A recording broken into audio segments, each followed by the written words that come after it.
Hey guys, நான் உங்கள் தமிழ் நண்பன். இன்னைக்கு அனதர் எர்த் அப்படிங்கிற ஒரு சயின்ஸ் ஃபிக்ஷன் மூவியை தான் நான் உங்களுக்கு எக்ஸ்பிளைன் பண்ண போறேன். ஒரு ஹை ஸ்கூல் பார்ட்டியோட இந்த படம் ஆரம்பிக்குது. அதுல ஜூலியா வில்லியம்ஸ் அப்படின்ற ஒரு பொண்ணை காட்டுறாங்க. அவ தன்னோட பாய் ஃப்ரெண்டோட இந்த பார்ட்டியை செலிப்ரேட் பண்ணிட்டு இருக்கா. அவளுக்கு இப்பதான் MIT காலேஜ்ல இடம் கிடைச்சு படிக்க ஆரம்பிச்சிருக்கா. அவளுக்கு விண்வெளி ஆராய்ச்சியில மிகுந்த ஈடுபாடு இருக்கு. விண்வெளியில நடக்கிற அதிசயமான விஷயங்களை பத்தி தன்னோட பாய் ஃப்ரெண்ட் கிட்ட ஜூலியா சொல்லிட்டு இருக்கா. அவ பார்ட்டியை முடிச்சுட்டு செம்ம போதையில காரை எடுத்துக்கிட்டு அங்க இருந்து கிளம்புறா. அப்ப அவ கார்ல இருக்கிற ரேடியோல ஒரு முக்கியமான நியூஸ சொல்லிட்டு இருக்காங்க. பூமிக்கு மிக அருகாமையில இன்னொரு கிரகம் வந்திருக்கிறதாவும் அது பாக்குறதுக்கு பூமி மாதிரியே இருக்கணும் அதுல சொல்லிட்டு இருக்காங்க. சயின்டிஸ்டுகளுக்கும் அது என்ன பிளானட்டா இருக்கும்னு சுத்தமா ஐடியா இல்ல. அப்ப அந்த ரேடியோல மக்களை வானத்தை நோக்கி பார்க்க சொல்றாங்க. அப்ப ஜூலியாவும் அதை பாக்குறா. அவ அந்த பிளானட்டை பாத்துக்கிட்டே காரை பயங்கர வேகமா ஓட்டிட்டு போயிட்டு இருக்கா. ஏற்கனவே அவ அந்த பார்ட்டில இருந்து செம்ம போதையை ஏத்திட்டு வந்திருக்கா. இதுல காரை வேற பயங்கர வேகமா ஓட்டிட்டு போறா. அதே ரோட்ல கொஞ்ச தூரத்துல யாரோ 3 பேர் கொண்ட ஒரு ஃபேமிலி தங்களோட காரை சிக்னல்ல நிறுத்திட்டு வெயிட் பண்ணிட்டு இருக்காங்க. அப்ப அந்த காருக்குள்ள இருக்கிற சின்ன பையன் அவன் கையில இருந்த பொம்மை ரோபோட்டுக்கு பாபுன்னு பேர் வச்சிருக்கான். அந்த பையனோட அப்பா அம்மாவும் ரொம்ப சிரிச்சு பேசிட்டே இருக்காங்க. அந்த லேடி வேற பிரெக்னெண்டா இருக்க மாதிரி காட்டுறாங்க. அவங்க பேசிக்கிட்டே இருக்கும்போது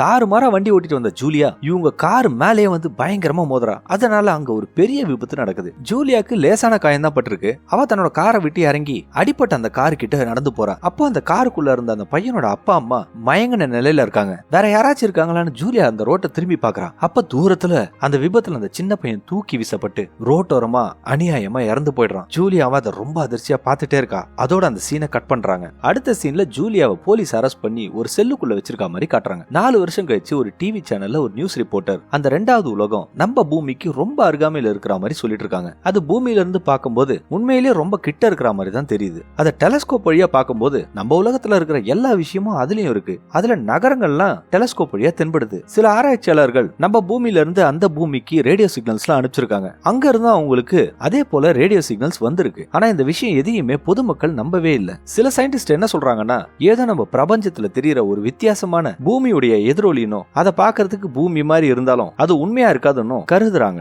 4 வருஷம் கழிச்சு தண்டனை காலம் முடிஞ்சு ஜூலியாவும் ஜெயில இருந்து ரிலீஸ் ஆகுறா. அவளை அவங்க பேரண்ட்ஸும் கூட்டிட்டு போயிடுறாங்க. அவங்க கார்ல போயிட்டு இருக்கும்போது ஜூலியாவோட தம்பி அந்த 2வது பூமியை பத்தி பேசிட்டு இருக்கான். அவன் அதை பேசிட்டு இருக்கும்போது யாரோ ஒரு பெரிய கோடீஸ்வரன் மக்களுக்கு ஒரு எஸ்ஏ காம்படிஷன் மாதிரி வச்சு அதுல சிறந்த எஸ்ஏ எழுதுறவங்கள தான் அந்த 2வது பூமிக்கு அனுப்ப போற ஸ்பேஸ் ஷிப்புக்கு ஃப்ரீ டிக்கெட் கொடுக்கறதா அறிவிச்சிருக்கான்னு அந்த பையன் சொல்லிட்டு இருக்கான். ஜூலியாவும் தன்னோட வீட்டுக்கு வந்துடுறா. ஆனா ஜூலியாக்கு இப்போ பழைய மாதிரி கலகலப்பாவே இருக்க முடியல. அந்த கார் விபத்து அவளை மன ரீதியா ரொம்ப டிஸ்டர்ப் பண்ணிருக்கு. அவளுக்கு தான் முன்னாடி இருந்தா மாதிரி இப்ப இருக்க முடியல. அப்ப அவ ஜன்னல் வழியா வானத்தை பார்க்கும்போது அந்த 2ஆம் உலகத்தை பார்த்து ரொம்ப ஆச்சரியப்படுறா. அப்ப ஜூலியா தன்னோட லேப்டாப் ஓபன் பண்ணி அவளோட தம்பி சொன்ன அந்த ஸ்பேஸ் ப்ரோக்ராம பத்தி பாக்குறா. அவ அந்த 2ஆம் உலகத்துக்கு போகணும்னா ஒரு அருமையான எஸ்ஏ எழுதி அதுல அவ ஜெயிக்கணும். ஆனா அப்போதைக்கு அவ எதுவுமே டைப் பண்ணாம தன்னோட ரூம்ல இருக்கிற எல்லா பொருளையும் எடுத்துக்கிட்டு மாடியில இருக்கிற ஒரு சின்ன அறையில போய் அந்த இடத்துல தங்க ஆரம்பிக்கிறா. அங்கே ஒரு சின்ன பெட்டை போட்டு படுத்துட்டு அந்த சீலிங்ல விண்வெளி போலவே ஒரு வால்பேப்பர் ஒட்டிட்டு அதே பார்த்துட்டு இருக்கா. அடுத்த நாள் காலையில ஜூலியா கிளம்பி தனக்கு ஒரு வேலை கிடைக்கணும்னு சொல்லி ஒரு ஆபீஸ்க்கு போய் வேலை கேட்கறா. அவ ஏற்கனவே ஒரு ஜெயில் தண்டனை அனுபவிச்ச கைதிங்கிறதுனால அவளுக்கு வேலை கிடைக்கிறது ரொம்ப கடினமா இருக்கு. இருந்தாலும் அந்த ஆபீஸ்ல அந்த லேடி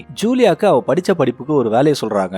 அப்ப ஜூலியா அந்த லேடி கிட்ட தனக்கு யாரு கூட பேசாத மாதிரி ஏதாவது வேலை இருக்கான்னு கேட்டுட்டு இருக்கா. அதே போல அவளுக்கும் தான் படிச்ச ஸ்கூல்லயே ஒரு கிளீனர் வேலை கிடைக்குது. அவளும் அந்த வேலையை சந்தோஷமா தான் எடுத்து செஞ்சுட்டு இருக்கா. அந்த வேலையில அவளுக்கு எந்த ஒரு குறையும் தெரியல. அந்த கார் விபத்து நடந்து சரியா 4 வருஷம் ஆயிடுது. ஜூலியா அந்த விபத்து நடந்த இடத்துக்கு போயிட்டு தன்னோட பழைய நினைவுகள் எல்லாம் நினைச்சிட்டு இருக்கா. அந்த நேரத்துல அங்க ஒரு கார் வந்து நிக்குது. அதுல இருந்து ஒரு ஆளும் வெளியே இறங்குறான். அதை பார்த்த உடனே ஜூலியாக்கு அந்த ஆக்சிடென்ட் ஆன கார்ல இருந்த ஆளுதான்னு தெரிய வருது. அவளுக்கு ஏன் ஆச்சரியமா இருக்குன்னா, அந்த ஆக்சிடென்ட்ல எல்லாருமே இறந்துட்டாங்கன்னு அவன் நினைச்சிருக்கா. அந்த கார்ல இருந்து இறங்கின அந்த ஆளு தன்னோட மகனோட ரோபோட் பொம்மைய அங்க பக்கத்துல இருந்த ஒரு லேம்ப் போஸ்ட்ல வச்சுட்டு அங்க இருந்து கிளம்பிடுறான். அதுக்கப்புறம் ஜூலியா அவ வீட்டுக்கு வந்துட்டு தன்னோட லேப்டாப்ல அந்த ஆக்சிடென்ட்டை பத்தி சர்ச் பண்ணிட்டு இருக்கா. அதுல இருந்து அவளுக்கு அந்த ஆளோட பேரு ஜானுன்னும் அந்த ஆக்சிடென்ட்ல அவரோட மனைவியும் மகனும் இறந்துட்டாங்கன்னு அந்த ஆள் பல வருஷம் கோமால இருந்துட்டு ஒரு தனிமையான வாழ்க்கையை வாழ்ந்துட்டு இருக்காருன்னு அந்த நியூஸ்ல போட்டிருக்கு. ஜூலியா அந்த ஆளோட அட்ரஸ் எழுதிக்கிட்டு அடுத்த நாள் அந்த ஆளை மீட் பண்றதுக்காக போறா. அந்த ஆளோட வீட்டுக்கு போயிட்டு ஜூலியா என்ன பண்றது தெரியாம அவரோட ஜன்னல் வழியா பாத்துட்டு இருக்கா. அந்த குப்பை மாதிரி இருக்கிற வீட்டுல அந்த ஆள் உட்காந்து குடிச்சிட்டு இருக்காரு. அந்த ஆளோட நிலைமையை பார்த்து மனம் உடைஞ்ச ஜூலியா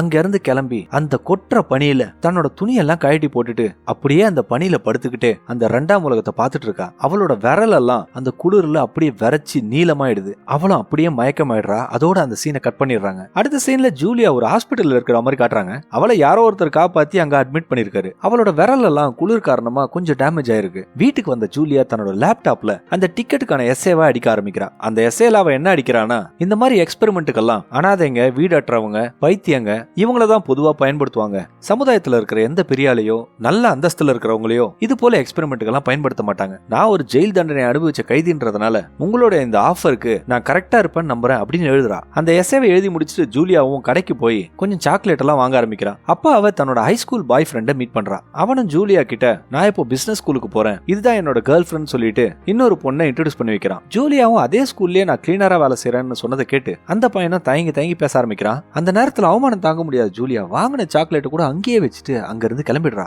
ஜூலியா ஜான் கிட்ட தான் செஞ்ச ஆக்சிடென்ட்டுக்கு மன்னிப்பு கேட்காத வரையும் அவளுக்கு நிம்மதி இல்லைன்றது அவளுக்கு புரியுது. அவளும் தைரியத்தை வர வச்சுக்கிட்டு ஜானோட வீட்டு கதவை தட்டும் போது அந்த விஷயத்த ஜான் கிட்ட அவளால சொல்ல முடியல. அதுக்கு பதிலா அவ ஏதோ ஒரு கிளீனிங் கம்பெனில இருந்து உங்க வீட்டை கிளீன் பண்றதுக்காக வந்திருக்கான்னு சொல்லிடுறா. ஜான் அந்த வீட்டை பல வருஷமா கிளீன் பண்ணாதனால ஜூலியாவோட அந்த ஆஃபருக்கு ஒத்துக்கிட்டு உள்ள அனுப்புறாரு. அதுக்கப்புறம் ஜூலியாவும் அந்த வீட்டை கிளீன் பண்ண ஆரம்பிக்கிறா. அவ கிளீன் பண்ணிட்டு இருக்கும்போது ஒரு ரூம்குள்ள இருக்கிற டெலஸ்கோப்பை பார்த்துட்டு இருக்கிறத ஜான் நோட் பண்றாரு. வீட்டை கிளீன் பண்ணி முடிச்சுட்டு கிளம்பும் போது ஜூலியா கிட்ட ஜான் அடுத்த வாரமும் என் வீடை கொஞ்சம் கிளீன் பண்ண வேண்டியது இருக்கு, நீ கண்டிப்பா வந்துரு அப்படின்னு சொல்லிடுறாரு. அடுத்த வாரமும் வருது. ஜூலியாவும் ஜான் கிட்ட எப்படியாவது உண்மையை சொல்லிடணும்னு சொல்லிட்டு கடுமையா தான் வீட்டுல பயிற்சி பண்ணிட்டு இருக்கா. என்னதான் அவ பயிற்சி பண்ணாலும் ஜான் கிட்ட அந்த உண்மையை அவளால சொல்லவே முடியல. அதனால அவ திருப்பியும் கிளீன் பண்ற வேலையை ஆரம்பிச்சிடுறா. அவ ஜான் கிட்ட எந்த விஷயமும் சொல்லாம வாரம் அவர் வீட்டுக்கு போயிட்டு கிளீன் பண்ற வேலையை மட்டும் செஞ்சுட்டு இருக்கா. ஜானும் ஜூலியா கிட்ட அவ்வளவா பேசிக்கிறது கிடையாது. ஒரு நாள் ராத்திரி ஜூலியா தன்னோட வீட்டுக்கு வரும்போது அவளோட அப்பா அம்மா டிவில ஒரு நியூஸ் பார்த்துட்டு இருக்காங்க. அதுல ஒரு சயின்டிஸ்ட் லைவா அந்த ரெண்டாவது உலகத்துக்கு ஏதோ ஒரு மெசேஜை ரேடியோ மூலமா பாஸ் பண்ணிட்டு இருக்காங்க. அந்த நேரத்துல அவங்களுக்கு ரிட்டர்ன் மெசேஜும் வருது. ஆனா அந்த ரிட்டர்ன் மெசேஜ் அனுப்புறது யாருன்னு பாத்தீங்கன்னா அதே சயின்டிஸ்ட் அந்த உலகத்துல இருந்து இவங்களுக்கு அதே மெசேஜை ரிட்டர்ன் அனுப்புறாங்க. அந்த சயின்டிஸ்ட் சொல்ற எல்லா தகவலையும் அவங்களும் அதையே சொல்றாங்க. அதாவது அவங்களோட பேரு, அவங்க பிறந்த நாள் எல்லாத்தையும் அப்படியே அவங்களும் சொல்றாங்க. ஏன் அந்த சயின்டிஸ்டோட வேலை, அவங்க குழந்தையில இருக்கும்போது அவங்களுக்கு இருந்த நினைவுகள் எல்லாத்தையும் அப்படியே சொல்லும் போது ஜூலியாவும் அவங்களோட ஃபேமிலியும் அதை பார்த்து ரொம்ப ஆச்சரியப்படுறாங்க. இந்த விஷயத்த உலகத்துல இருக்கிற எல்லாருமே பார்த்துட்டு இருக்காங்க. இப்ப மக்கள் எல்லாருமே என்ன நம்புறாங்கன்னா அந்த ரெண்டாம் உலகம்ன்றது நம்ம பூமியோட பிரதிபலிப்பு தான் அப்படின்னு நம்பிடுறாங்க. அந்த நியூஸை பார்த்துட்டு ஜூலியாவும் வெளியே வந்து அந்த ரெண்டாம் உலகத்தை பார்த்துட்டு இருக்கா. சயின்டிஸ்ட் எல்லாருமே என்ன சொல்றாங்கன்னா நம்மளோட பூமியோட எக்ஸாக்ட் பிரதிபலிப்பு தான் அந்த பூமியும். அப்படி இருக்கும்போது நம்மள போலவே அங்க ஒருத்தங்க இருப்பாங்க, ஒருவேளை நம்ம அங்க போனோம்னா நம்மளையே நம்ம மீட் பண்ணலாம் அப்படின்னு நினைக்கிறாங்க. அடுத்த நாள் ஜானோட வீட்டுல ஜூலியாவை அந்த டெலஸ்கோப்பை பயன்படுத்துறதுக்காக ஜான் சம்மதிக்கிறாரு. அதுக்கப்புறம் ரெண்டு பேரும் ஒன்னா சேர்ந்து வீடியோ கேம்லாம் ஆடுறாங்க. இதை பார்க்கும்போது நமக்கு அவங்களுக்குள்ள ஏதோ ஒரு ரிலேஷன்ஷிப் உருவாகுற மாதிரி தெரியுது. ஜானும் ஜூலியாவை வீட்டுக்கு போய் டிராப் பண்றாரு. நாட்கள் செல்ல செல்ல ஜானுக்கும் ஜூலியாவுக்கும் இருக்கிற நட்பு அதிகமாகுது. ஒரு நாள் அவங்க பேசிட்டு இருக்கும்போது அந்த ஸ்பேஸ் ப்ராஜெக்ட பத்தி பேச ஆரம்பிக்கிறாங்க. அப்ப ஜூலியா ஜான் கிட்ட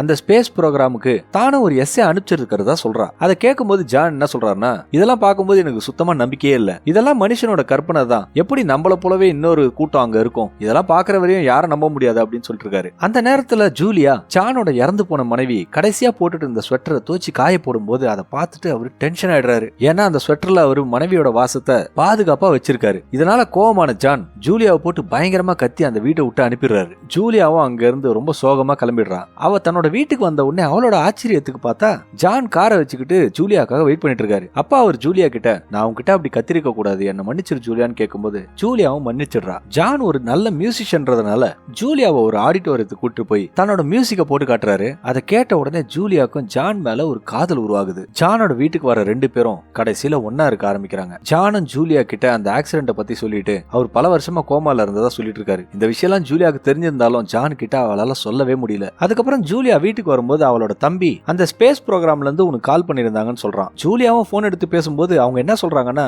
அவ எழுதின எஸ்ஸே தான் அந்த ஃப்ரீ டிக்கெட்டை வின் பண்ணிருக்குன்னு சொல்றாங்க.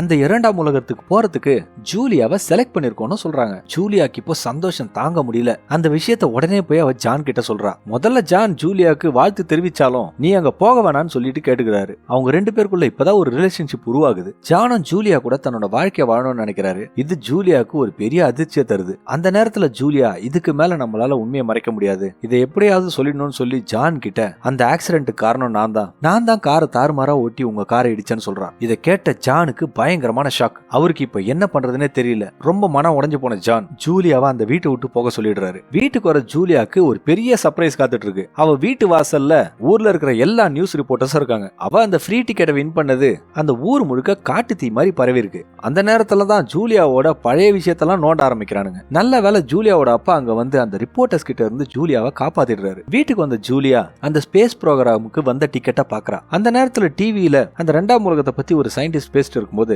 அதை ஜூலியா பாக்குறா. அந்த சயின்டிஸ்ட் என்ன சொல்றாருன்னா இந்த உலகத்துல நமக்கு என்னென்ன விஷயம் எல்லாம் நடக்குதோ அதே போல விஷயங்க தான் அந்த உலகத்துல நடக்கிறதுக்கு அதிக சாத்தியம் இருக்கு. இருந்தாலும் இந்த விஷயம் நடந்து 4 வருஷத்துல மக்களோட வாழ்க்கை கொஞ்சம் மாறி இருக்கு. இதனால நிறைய பேருக்கு இங்க நடந்த விஷயங்க அந்த உலகத்துல இருக்கிறவங்களுக்கு நடக்கிறதுக்கு வாய்ப்பு கொஞ்சம் கம்மி அப்படின்னு சொல்லிட்டு இருக்காரு. அப்ப ஜூலியா என்ன நினைக்கிறானா, ஒருவேளை நம்மள போலவே அங்க ஒருத்தி இருந்தா இந்த ஆக்சிடென்ட்டை கண்டிப்பா செஞ்சிருக்க மாட்டாள அப்படின்னு நினைக்கிறா. அவ வேகமா அந்த டிக்கெட் எடுத்துக்கிட்டு ஜானோட வீட்டுக்கு ஓடி போறா. அவ எவ்வளவுதான் கெஞ்சி கட்டும் ஜான் கதவை திறக்க மாட்டாரு. அதனால ஜூலியாவும் ஜானோட வீட்டு ஜன்னல் வழியா பூந்து அந்த வீட்டுக்குள்ள போயிடுறான். ஜூலியாவை பார்த்த ஜானுக்கு கோவம் தாங்க முடியாம அவளோட கழுத்தை பிடிச்சி அவரோட கோவத்தை வெளிப்படுத்துறாரு. கொஞ்ச நேரம் கழிச்சு ஜூலியாவை அவரும் விட்டுடுறாரு. ஜூலியா ஜான் கிட்ட அந்த சயின்டிஸ்ட் சொன்ன தியரிய சொல்லிட்டு, ஒருவேளை அந்த ரெண்டாவது உலகத்துல இந்த ஆக்சிடென்ட் நடந்திருக்க வாய்ப்பே இருக்காது, அப்படின்னா உங்க குடும்பம் இன்னும் உயிரோட தான் இருக்கும்னு சொல்றா. அப்ப ஜூலியா அந்த டிக்கெட்டை ஒரு டேபிள் மேல வச்சுட்டு, அந்த ரெண்டாவது உலகத்துல கண்டிப்பா உங்களோட குடும்பத்தை நீங்க கண்டுபிடிப்பீங்கன்னு சொல்லிட்டு ஜூலியாவும் அங்க இருந்து கிளம்பிடுறா. சில நாள் கழிச்சு காட்டுறாங்க, ஜூலியாவும் தன்னோட பழைய வாழ்க்கைக்கு திரும்ப ஆரம்பிக்கிறா. அவ ஜான் கிட்ட